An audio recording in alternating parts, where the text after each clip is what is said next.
જો મિત્રો તમારા જીવનમાં કોઈ સમસ્યા હોય તો એ તમારા સ્ટેટસમાં લખી નાખો. 24 કલાક પછી સમસ્યા ઓટોમેટિક ડિલીટ થઈ જશે. એક તો આપણે આપણા હતર કામ મૂકી અને કોકનું બાંધણું જોવા જાય ને, ત્યાં વળી ઓલા કહેવા માંડે કે હાલો હાલો કાંઈ નથી, ખોટો ટ્રાફિક કરવામાં. પત્ની સાથે માથાકૂટ થાય તો કસ્ટમર કેર વાળી યારે વાત કરી લેવી.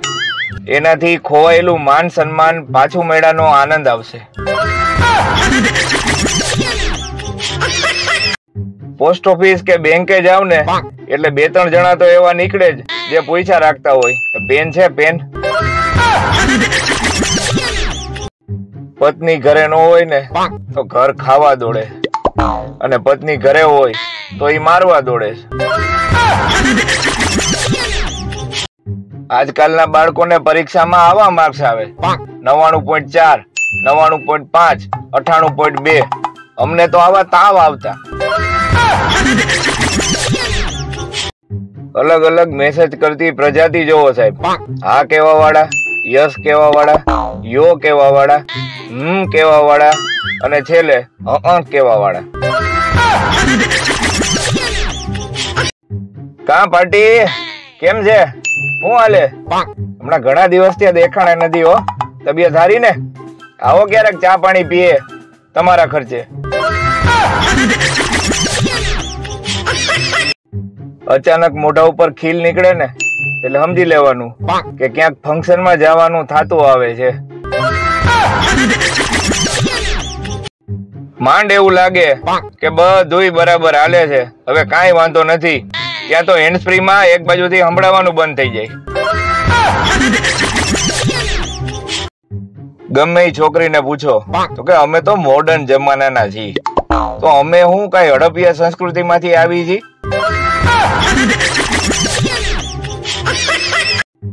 ગમે એ છોકરીને પૂછો તો કે અમે તો મોડર્ન જમાનાના છીએ, તો અમે હું કઈ હડપિયા સંસ્કૃતિ માંથી આવી છીએ?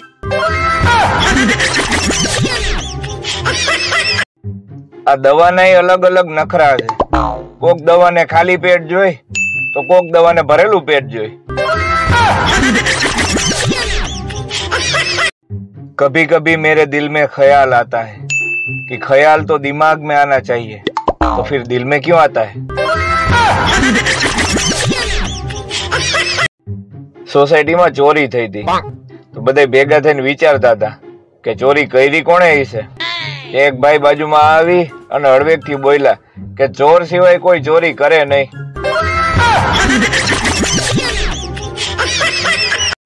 મોઢામાં માવો રાખનાર વ્યક્તિ મૌન ધારણ કરનાર અને શાંતિ પ્રિય હોય છે.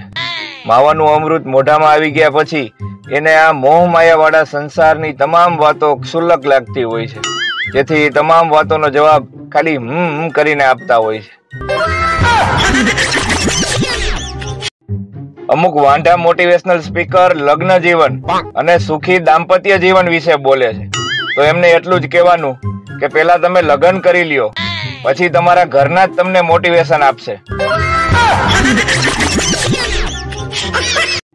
કોણ જાણે કેવા વિટામિન છે આ ફેસબુક ને ઇન્સ્ટાગ્રામ માં. એક દિવસ બંધ રાખીને તો અશક્તિ આવી જાય છે. તમે આવ્યા અને જીવમાં જીવ આવ્યો. આમાં કવિ વહી ગયેલી લાઈટ પાછી આવવાની વાત કરે છે. જીવનમાં બે વસ્તુ ક્યારેય ન કરતા, એક લવ મેરેજ અને એક અરેન્જ મેરેજ. હવે એક અઘરો પ્રશ્ન એ છે કે તપેલી જો ઠંડી હોય તો એને તપેલી કેમ કહેવાય? એની બહુ આદત પડી ગઈ છે યાર.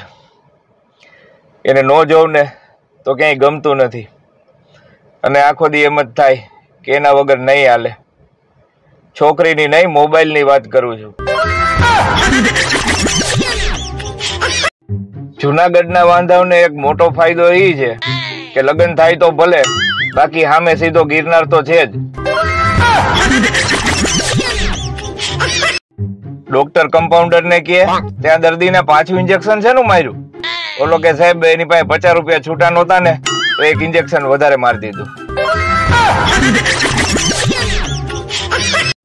અમુક વાંઢાઓ બિચારા એટલી હદ બારના વાંઢા હોય ને કે ઈ જો પહાડોમાં જઈ અને આઈ લવ યુ એવી રાડ નાખે ને તો રિટર્ન અવાજ આવે કે ઘર ભેગો થાને.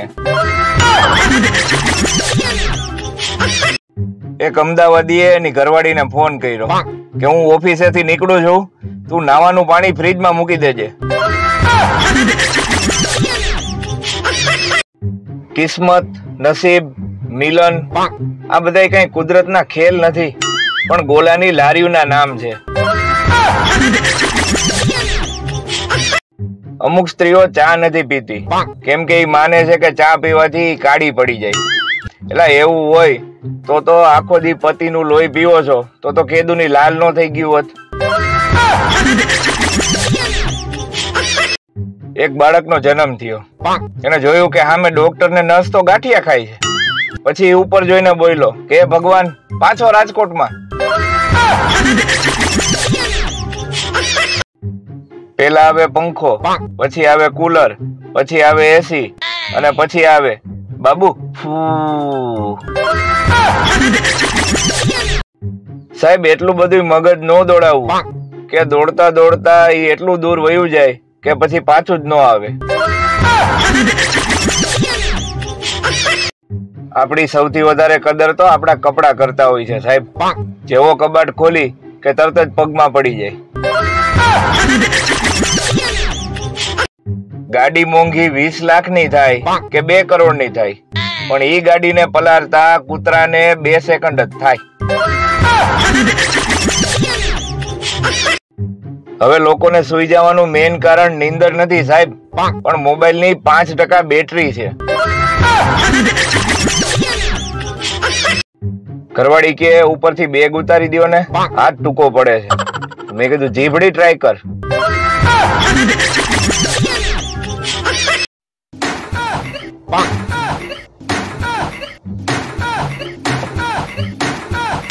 કઈ નહી, બેઠો બેઠો આ દાંત કાઢવાના સાઉન્ડ ના ઝટકા ખાવ છું. આપણે ત્યાં લોકોને આઈસ્ક્રીમ ખરીદતી વખતે ફ્લેવર બ્લેવર મારી ફરે. એમ જ કહે કે 2 20 વાળી અને 3 30 વાળી આપો. કાલે એક ભેંસ તળાવમાંથી નાઈ અને કાદવમાં ગઈ. પછી મને વિચાર આવ્યો કે આ તો બાયુની જેમ મેકઅપ કરવા ગઈ લાગે છે. કસ્ટમર કેર માંથી ફોન આવ્યો હતો કે સાહેબ આપની શું સેવા કરી શકું. મેં કીધું પગ દુખે, દબાવી દો ને. મૂકી દીધો. કસ્ટમર કેર માંથી ફોન આવ્યો હતો કે સાહેબ આપની શું સેવા કરી શકું. મેં કીધું પગ દુખે, દબાવી દો ને. મૂકી દીધો. એક ઊંધીનાએ વોડાફોન કસ્ટમર કેર માં નોકરી લીધી. એક કસ્ટમર નો ફોન આવ્યો કે સાહેબ મારે વોડાફોન નું નેટ નથી હાલતું. તો ઓલો ઊંધીનો કે તો જીઓ નું લઈ લે ને. પેલા જ દિવસે નોકરીમાં જ કાઢી મૂક્યો. સાસુ બહુ ને કે તને જમવાનું બનાવતા નથી આવડતું. ઓલી કે ના. તો કે પેલા કેમ નો કીધું. ઓલી કે ઇટ્સ સરપ્રાઈઝ. હાથમાં માળેથી ચણાનો લોટ છૂટો ઘા કરો અને નીચે ગાંઠિયા પડે એવા તડકા પડે. એક છોકરીએ મને કીધું કે મગજ છે કે નહીં. પછી મેં કહી દીધું આ છે પણ આપીશ નહીં. એક છોકરો એની ગર્લફ્રેન્ડ ને કહે મારા દિલ ઉપર તારો કાન રાખ, તને તારું નામ સંભળાય. ઓલી એ કાન રાખ્યો. પછી ઓલી કે ખોટી નો થામા, ધક ધક સિવાય કાંઈ નથી સંભળાતું. અમુક છોકરીઓને એને લખેલા અક્ષર નથી સમજમાં આવતા, તોય સામે વાળાને કહે છે તું મારી ફિલિંગ નહીં સમજે. જો પત્નીથી ખુશ ન હોય તો ગઈઢા જલ્દી થઈ જાય છે, અને જો પત્નીથી ખુશ હોય તો મોટા ને જાડિયા જલ્દી થઈ જાય છે. તો એનાથી બચવા માટે અઠવાડિયામાં 2 વખત પત્ની સાથે લડાઈ જરૂર કરો. અરે દીવ ફરે, ગોવા ફરે, ફ્રાન્સ ફરે અને દુબઈ ફરે, પણ 4 રસ્તાનું સર્કલ નો ફરે હો ગુજરાતી. સૂર્યના તાપથી એટલું બધું નુકસાન નથી થતું જેટલું ગામની બળતરા કરવાથી થાય છે.